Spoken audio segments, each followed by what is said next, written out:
Thank There's you. yours. Gracias. Thank you. Wonderful. One, just thank you all so much. And I just want to first express a lot of gratitude to Emma, who has brought me over, for the tech team that is bringing us together, and for the people making the coffee that make this whole conference possible as we go through this. And this is I always, when I'm with a lot of university folks, I get quite intimidated because I'm not a real researcher. I don't write papers the way my colleagues do. I'm a designer. And so what we're going to do in the next few minutes is going to feel different because I do different things. And I'm going to ask, actually, if you can put the lights up so we can see each other just a little bit, so you can see the person next to you. And we're going to start with a game. And in true D.school fashion, we like to begin things what we call a stoke.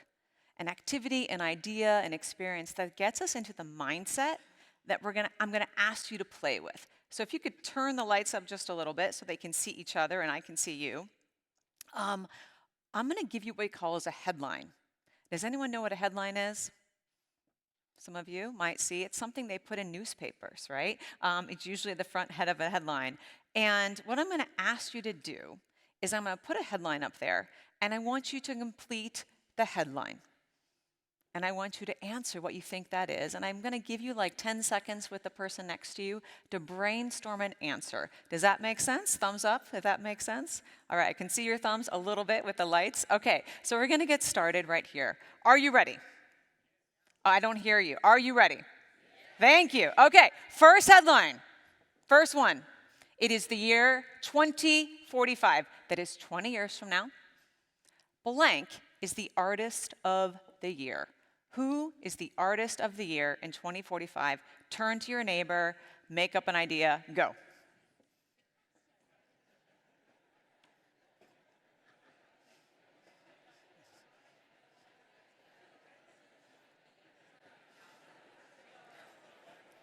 All right, in 5, 4, 3, 2, 1. I need an answer. Start screaming them out. Picasso is an answer. What else? Blue Ivy, I heard. What else? Backstreet Boys? Is that the Ivy? Okay. All right, you get the game. Which one? AI. Okay, it's 2045. Okay, you get the game. Next one. Get ready, okay?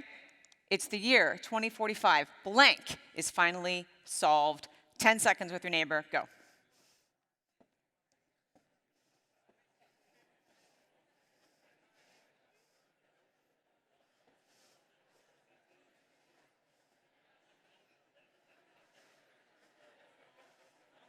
All right, in 5, 4, 3, 2, 1. Shout out that answer so I can hear you.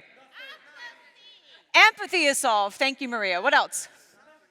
Nothing is solved. Oh, ouch, ouch, ouch. One more. One more. Immortality. Ooh, that is possible. Okay, very last one. That last headline. Climate change. Okay, last headline. Blank is the newest department, right? The newest department in universities is what? 10 seconds. The newest department in universities is what? This one's a bit harder, I feel like. All right, in 5, 4, 3, 2, 1. What do we got? Creativity is one. What else? Department of Hugs. I like that. One more. What's that? Oh, I like that. Okay. So I wanted you to start with this.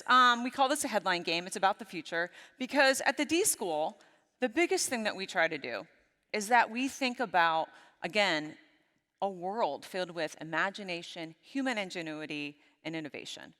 We think that if we're going to do some of the things that Antonio really was wrestling with, that he just shared, we need more imagination, which is different than creativity. We need to think boldly and more broadly about what the world might be. And so at the D.school, that is our vision. We envision a world where everyone is equipped with creative confidence, imagination, human ingenuity that sparks that unique thing that makes them human. And we do that by spreading and the wide use of spreading design across the world. We teach students at Stanford, and we teach people and all learners across the globe. And our students take classes that look like this. This idea of view from the future. Accessibility, neurodiversity, immersive experience. I saw some folks playing with VR yesterday. Negotiation by design. Wild ways of making, which is biomaterials. How do we make with a new emerging materials that don't exist yet? New fashion that's not fast fashion. Our students are making silkworms in our lab the other day just so we can play with what are the new biomaterials we can start making with. These are classes that our students play with. My colleague Ice is teaching forbidden design this fall, and it's all about wearable tech. We ask our students to prototype and play with concepts and ideas that don't exist yet. And we do that a number of ways. One, they have to make things, right? We have to make things with our hands, both physical and digital, understanding stakeholder design and human design. But then we ask them to apply that to concepts and domains. It's not design, it's design for what? Design for solving climate change, design for thinking about global poverty, design to think about our oceans, our living matter. We ask our students to apply their design methodologies to a domain, and then fundamentally thinking about what's at the core of design: need finding, prototyping, leadership, visualization. All these things our students must do so they become better designers. Because for us, the question that we're constantly asking is, what are tomorrow's design jobs? Our job is to create the next generation of designers, and we don't know what they're going to do yet. They might be a near-Earth orbit designer. They might be an algorithmic policy lead, right? They may be a democracy designer or a health systems innovator. These jobs don't exist yet, but they probably will at some point in the future. We don't know. And so we think that design has a fundamental role in shaping the future. Design is everywhere around us. Everyone can be a designer. And so, as Antonio was saying, we are all living in this moment we call the design context, and why this matters now. And so, just as Antonio was mentioning, this moment, this absolute moment, right, used to be the unimaginable future. The iPhone came out in 2008, 2007. The world looked radically different in 2018, didn't it? Right? We were living in this unimaginable world. And so now, similar, we saw these headlines happening, right? This is the design content in which we're living, right? This idea that right now, this was literally yesterday, University of Toronto is going to be taking potentially some Harvard students who can't come back to the United States. What does that look like? Nearly 1 billion students across the globe, particularly in under-resourced or underinvested communities and countries, right? Basically lost school because of climate change, right? We're seeing AI is going to destroy creativity and critical thinking in schools. We're seeing that. And at the same time, we're seeing rapid possibility, ideas, beautiful growth. Just the other day, I read about the fact that a school is now focusing on a master's in Bitcoin, right? Not a master's in MBA, but getting a master's in Bitcoin finance. I don't even understand what that means, right? But how do we do that? We're seeing people, like my sister, I think, is somewhere in this room, and she's thinking about how do we bring AI to classrooms? People are more optimistic and pessimistic.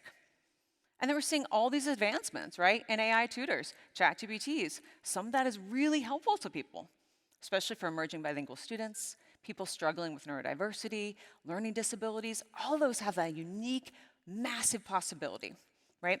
Both the positive and the negative. And so in design, we often call this, or in futures, we call this the VUCA. It's the volatile, uncertain, complex, and ambiguous world. This moment, this is the moment that we're living in. In design, we call this the peak squig, right? A moment. It's a design moment.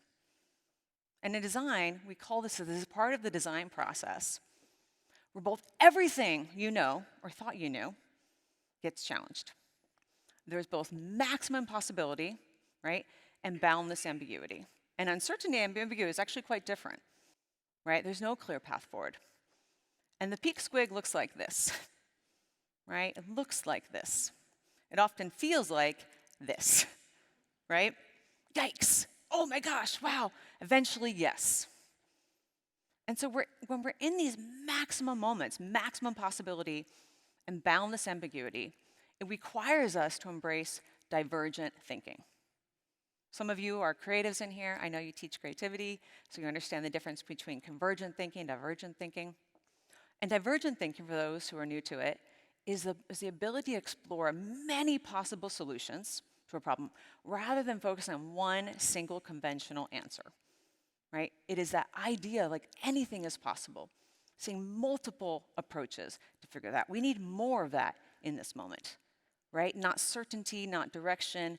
Again, in a moment that feels like we need to figure everything out, there's a natural human response to get to certainty. But certainty and clarity are very different things. We can have clarity about wanting to have ethics, clarity about being empathetic, but how we get there can be open and boundless. And so what we're going to do today is think about divergent thinking. And so I did a little bit of research, actually, prior to coming here and thinking about divergent thinking. And many of us in this room are practiced with divergent thinking in different ways. But most of us think about divergent thinking in a brainstorm. You're in a staff meeting, or you might be playing with this very top image right here. See if I can do the laser here. That's I'm going to find all the different uses for a paperclip, right? That's a divergent exercise. How can we do that? This one actually came from study.com that kind of cracks me up. This idea that someone is convergent versus divergent radically. They often coexist. Or this last one that I created in ChatGPT. And one thing you'll notice about all these images, especially in this one and this one, is that people are happy, right? They're like, I love the brainstorm. Let's get some ideas going. You're in a staff meeting, and everyone's got let's do this. And then what happens, usually, if you're practicing divergent thinking, or you're a divergent thinker, you might go to a staff meeting 2 weeks later, and you're talking about the budget. You're talking about lesson plans, curriculum, and you in a meeting all of a sudden say, let's do this. You say, what if? And the response from the crew feels like this, right? It's all of a sudden you're that was good in the brainstorm. You just need to sit back down, right? So in these moments when we're practicing, we need to get better at flexing, uncovering, or recovering, right, our divergent ways of being and our divergent ways of thinking if we're going to get through these moments. And so the title for this talk that I came up with is Creativity Lessons I Learned the Hard Way, or Confessions from a Divergent Design Leader. And so what I'm going to be doing with you all is telling some stories, because I think we learn through stories. And I'm going to do it in kind of a wild way. I'm going to do it through a journey map. A journey map is a tool we use in design to help us understand a user's experience, not just what they learned, but how they feel about it. And for those of you who are following along, you're going to see some stuff in the very top corner. It's a lovely QR code, there we go, that's going to link you to the asset that I'm sharing with you, so you can take it, use it, play with it, make it better. And the way this journey map works is twofold. You'll see there's two things. I'm going to be tracking my learning journey, and I'm going to be measuring that on this axis, which is where I really was learning a lot, and down below, not learning so much. And then also my emotional journey, how I felt about it, right? I'm that was great, not so great. And so I'm going to show you that. And I built mine for you. And so this is my journey map that I did not so long ago about my own education career, my own design career, not only just what I learned, but how I felt about it. And you'll notice, right, there's a lot of peaks and a lot of valleys. You know, I was a teacher, a K12 teacher. I opened some schools in San Diego. I now serve as the managing director of the D.school. I've had a lot of moments where I've had a lot of learning moments and a lot of learning moments that were so great. And so I want to share kind of 3 to 4 stories with you this morning about what I learned practicing divergence, because I think we have to get better uncovering our practices of being divergent thinkers. So I'm going to start with 4 different moments. And the first story I'm going to talk about is my first year as a teacher.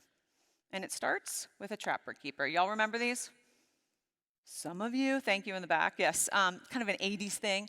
When I first started getting into education, I didn't study education in undergrad, and I decided to become a teacher, and I had to go back to school. In my first year teaching, I was a substitute, and when I got my first job, I was the 4th teacher my students had that year. And I had gone back to school, I had gone into debt because I needed my teaching credential. And so I showed up mid-year, equipped with all the things I thought I knew about teaching. I was like, we're gonna learn this, we're gonna learn this, we're gonna learn this. And I walked in and I started teaching the students. Teaching them the content that I thought they wanted to learn, or what I thought they needed to learn. And about halfway through the first day, I felt exhausted. At lunchtime, I closed the door, put my head on my desk, and started crying. Because I was thinking, what did I just do? This is not what I signed up for. I'm supposed to be teaching grammar, literature, all these things. They don't want to teach that. They don't want to learn this. What am I doing? And at that same moment, that same day, a student, her name was Catherine, and she carried this trapper keeper, literally a horse trapper keeper. And she knocked on my door and came in and said, "Can I have lunch with you?" So I literally had to pick myself up off my desk, wipe the tears off my face, and say yes. In that moment, everything I thought about teaching had changed because I realized something different. Is that my job was not to teach content. My job was to connect with young people. I had to listen to what she was telling me in that moment, is that she wanted to feel seen.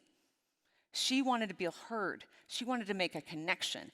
That is the message. And so when I think about being divergent thinkers, listening to the problems we have today, the number one thing we need to do is, who is the person that's not being heard? Who is the person that's not in the room that should be? Who is the person that needs to be seen? If we include them, we come up with better ideas, and we flip our assumptions about what's possible. All right, next moment.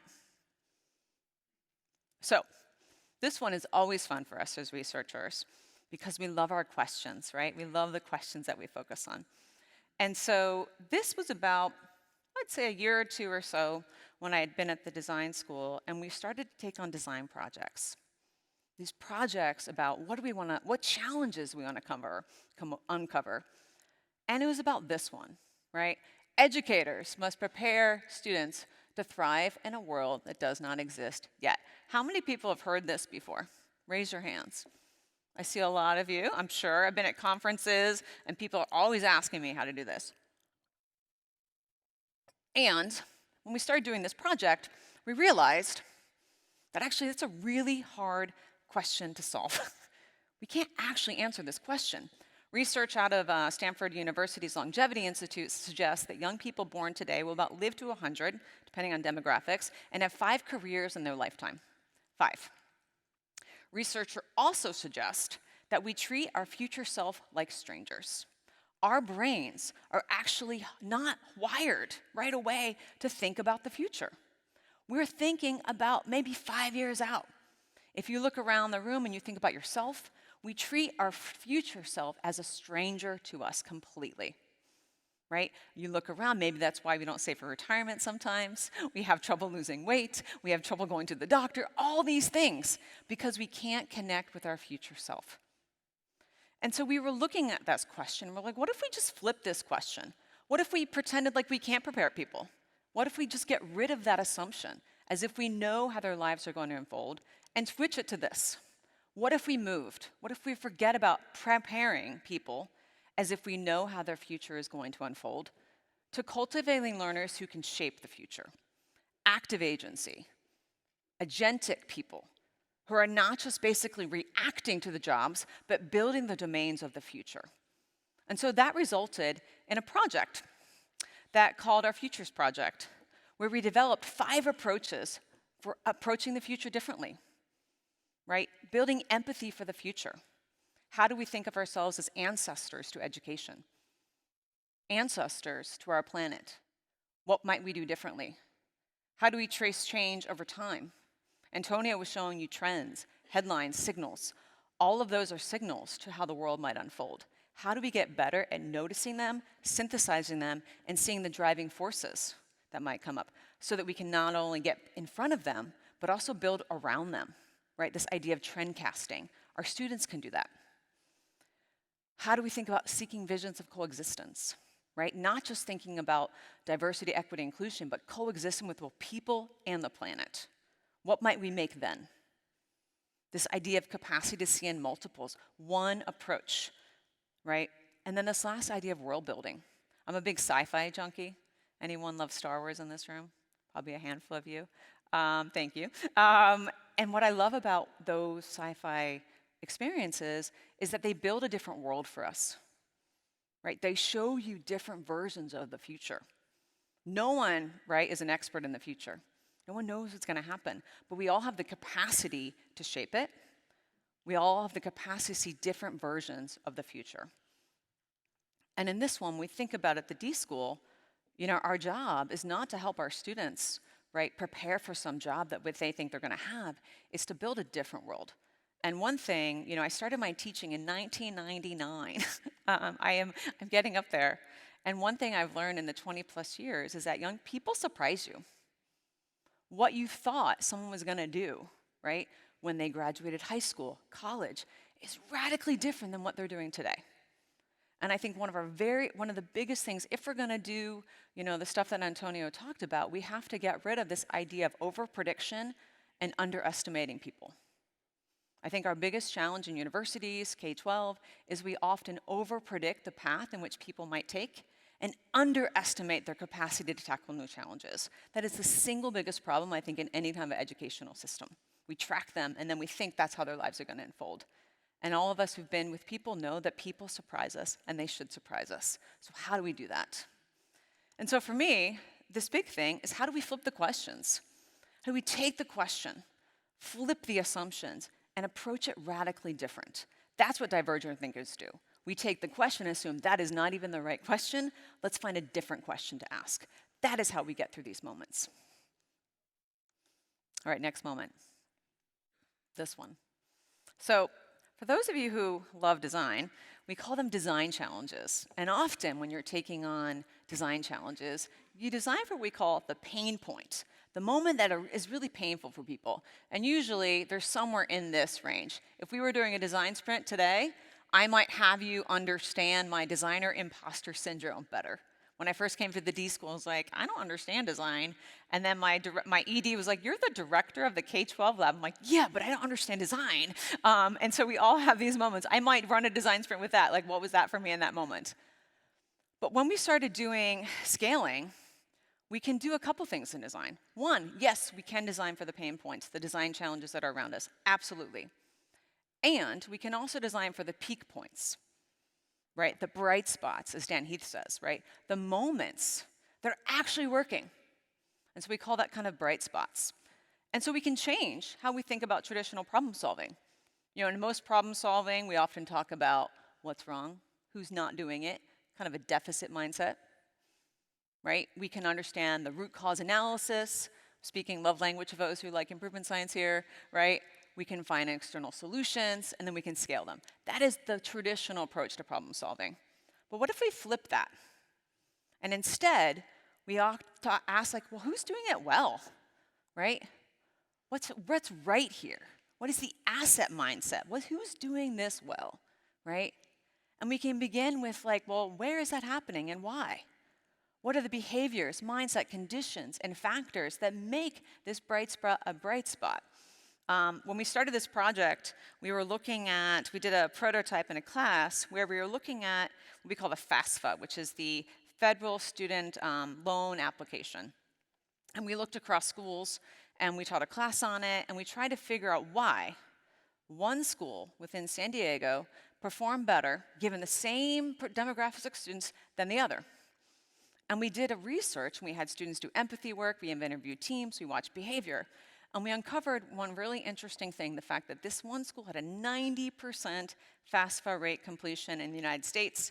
For those of you not aware of that context, the FAFSA is the thing you have to finish by a certain deadline to get student loans. So it's a really important thing for students to do, and if they don't, they can't get their loans. It's not a good thing. And so we found that this one school, they did something a little bit deviant, a little bit off the cuff, is that they told students the FAFSA deadline was 2 weeks earlier than the actual deadline. They told them, they kind of did a little white lie to the students because they realized that they needed to find time to follow up with the students. And I say that because they were a little bit deviant. They were basically countercultural. And so when we think about changing these bright spots, we can do what we call positive deviance. This idea of finding who is the person that's working best in those conditions and scale those. And so when we learned about this idea of peak points, we designed an entire toolkit for people to use in their context. It actually is grounded in Monique Sternen's work, if you're familiar with her. She came out of Vietnam in the 1970s, where she was looking at basically why villages and why young people in certain villages were better nourished than others. And what she noticed in one village, the parents and the mothers were giving their young people bones from fishes, which is counterculture to what they would have been normally eating. But as a result of that thing that was not the right thing, that was normally approved in the culture, those young people were better nourished. And so when we think about, again, this idea in this moment, whether it's climate change, right? Think about AI, who's doing it well? And we also, I would say, how do we not chastise that person? All of us work in universities where we see people that are kind of the outliers, and sometimes they get lonely because they're the crazy person on the side. But how do we shift from this idea of having someone who's really doing it well and celebrating that and understanding that? And then my final story is most recent.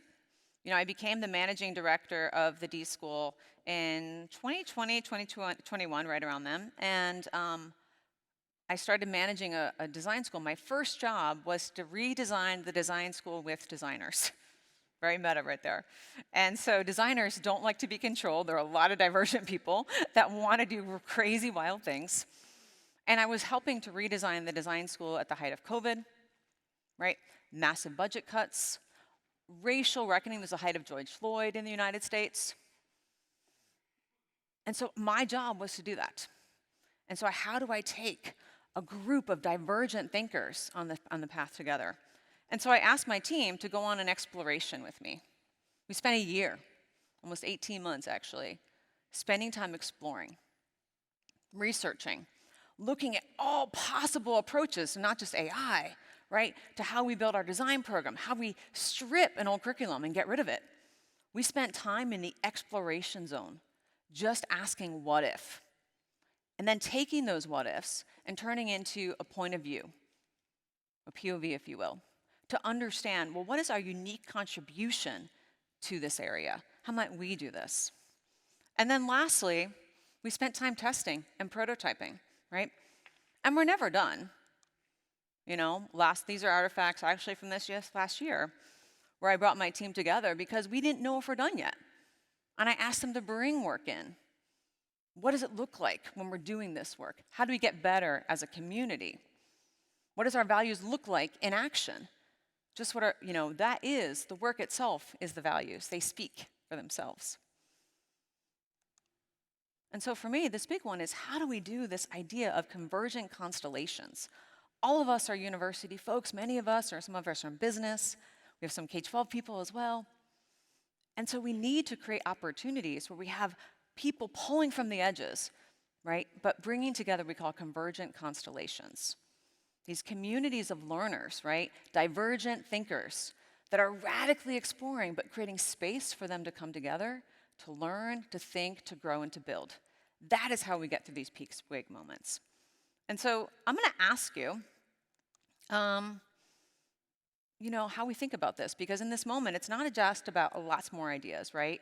It's convergent communities powered by divergent thinkers. That is that. And so my final question to you, as we close out, I've got 47 seconds, is what lessons do you need to remember to spark your own divergence? Every single person in this room has had a journey probably similar to mine. Your journey map may look up and down and a lot different. It should be. But we've had those moments of challenge, of learning and growth, but how do we recover those, remember those, and not move past them, right? But actually find moments to say, what did I learn in that moment that allows me to ask what if? How did I grow in my own divergence? We're in a very interesting moment on our planet. Universities are under attack. I just got an email yesterday, literally Thursday, that Stanford is losing $140 million based on the Trump administration that's happening right now. And so all of us are in this peak squig moment. Every single one of us, whether it's in universities, K12 education, corporate America. And so I'm going to ask you all to think about, in these moments, we do have this natural affinity to go back to convention, right? To feel and chase certainty, because that feels good in our bodies. But I think in these moments, we need less of that. We need to actually be braver, bolder, and say, you know what? In this moment, I'm going to choose the divergent path. The path that asks, what if, what's possible, and I should try that. And that's it. Thank you all so much. Have an amazing day. Enjoy.